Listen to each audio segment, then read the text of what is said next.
Welcome back. It's Lionel, tech lead and partner at Westport. As you can see, I'm wearing the same shirt as the last video. What happened, Lionel? Well, I'll tell you what happened, right? Yesterday, I recorded my reaction to Ben Awad's first chance using Vue.js. And somewhere along the transfer, boom, the video got deleted. So the best part about it is I got a second chance to now talk about that, right? And this time I promise you it'll be better. I will beep out all the negative expletives that I had when he switched to, when he said React was king, and it's all positive now, okay? So let's just get on to it. Feed the other day, and I noticed very popular YouTuber Ben A, let's call him Ben, suddenly had a video called I Tried Vue.js for the first time, and he said somehow the universe had given him a sign, Avenue had come to him in his dreams. Bang, that is it. Boom. But maybe like the past month or so, it kind of switched in my mind a little bit. What happened is I tried Svelte, and I kind of liked it, and that might be my number 2 right now. So I'm excited to try Vue because I've never ever used Vue at all. Pro tip that only senior developers know about. And we're going to just head over to my best friend here, google.com, and I'm just going to type Vue.js, and I'm going to head on over to the official site, and I'm just going to go to getting started and follow this guide. And I'm immediately faced with a dilemma.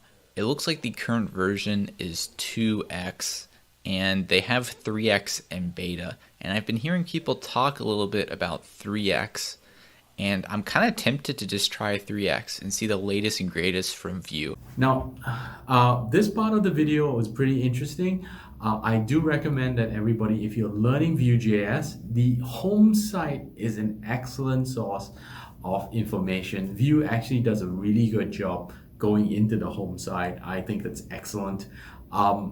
Course app.vue. Uh-oh, my Vue code is emo. Let's see if we can fix that. Maybe install an extension. Text highlighting, let's go. Okay, we're good now. Oh, look at that. Hello world counterexample already done. I say done, but I just mean it's running now because I didn't actually make this yet. So let's take a look at the code for just this counting example. Now, over here, right, Ben really gets loaded really quickly about Vue.js. He's downloaded the off the bat scripts that they have. One point here is that generally, if you're learning something as a beginner, don't usually go for the latest and greatest beta, because there's some little kinks that are going to be confusing for you. Sometimes they do roll backwards. So 3.0 is a little bit ambitious. If you're an absolutely new person, I would recommend doing 2. But Ben, look man, he's React. Like, this will be a piece of cake for someone like him. Good on him taking 3. What looks like an on-click handler. Okay, use @sign. We're displaying a prop here. First thing I'm noticing is we do double curly brace. Okay, and then we're displaying our counter. Okay, makes sense. This is a type. Messages of the type string.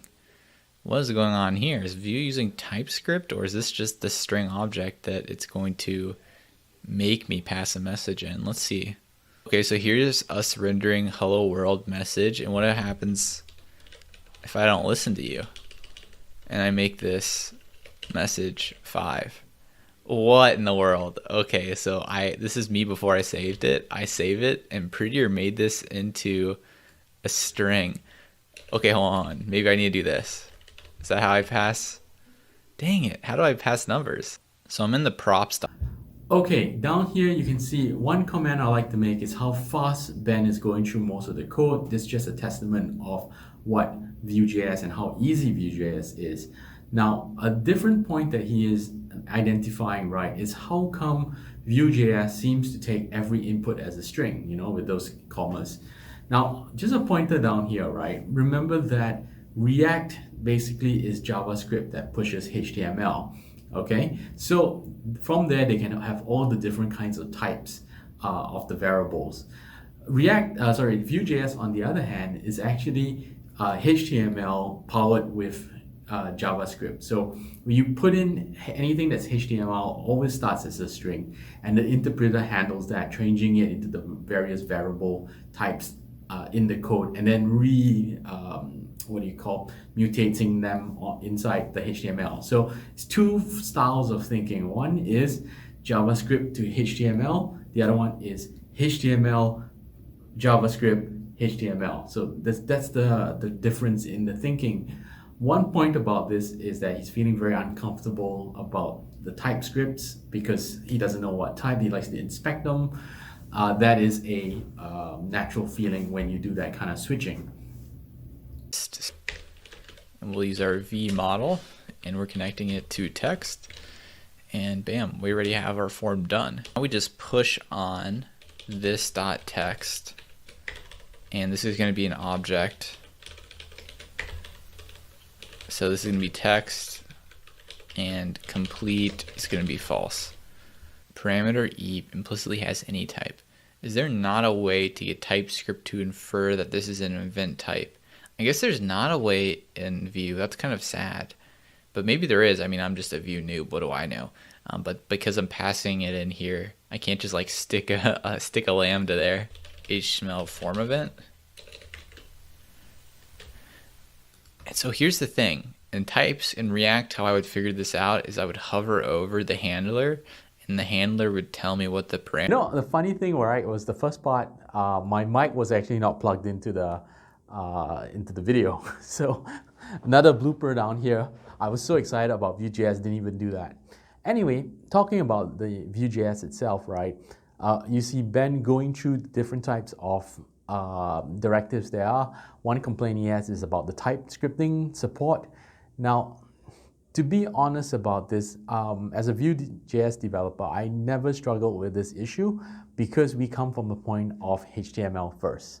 So if you come from JavaScript first or the Node background, right, you have this thinking that everything should be in the correct type and you need to inspect that. And that's one of the differences. Type is, but I don't know how to do that in Vue. I don't know what this type is. Well, I know what this type is now. Some vanilla CSS, haven't seen that in a while. I'm just typing the word class. Feels very weird.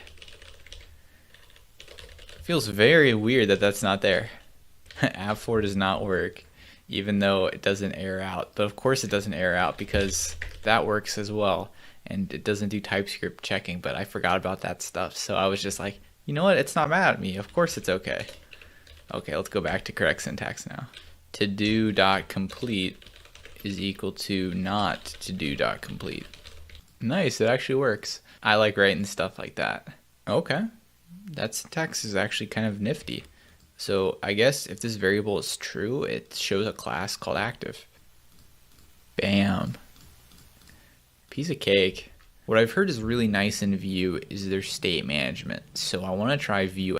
Now over here, he's using all of the directives that Vue.js has.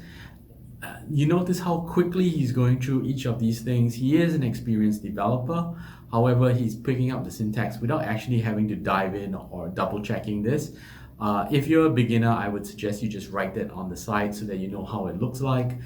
He's just using the standard text. Very, very simple, very, very fast that he's actually going through doing this kind of stuff. So that's again how easy Vue.js is. And I love all the, how happy he is doing this. He's really surprised about the code. Better integrate with Vue, offering a more intuitive API and improved development experience. Shots fired at Redux, but I'm glad it's more intuitive and a cleaner API. Let's see it. I started doing the Vuex getting started, and I copied this from their docs.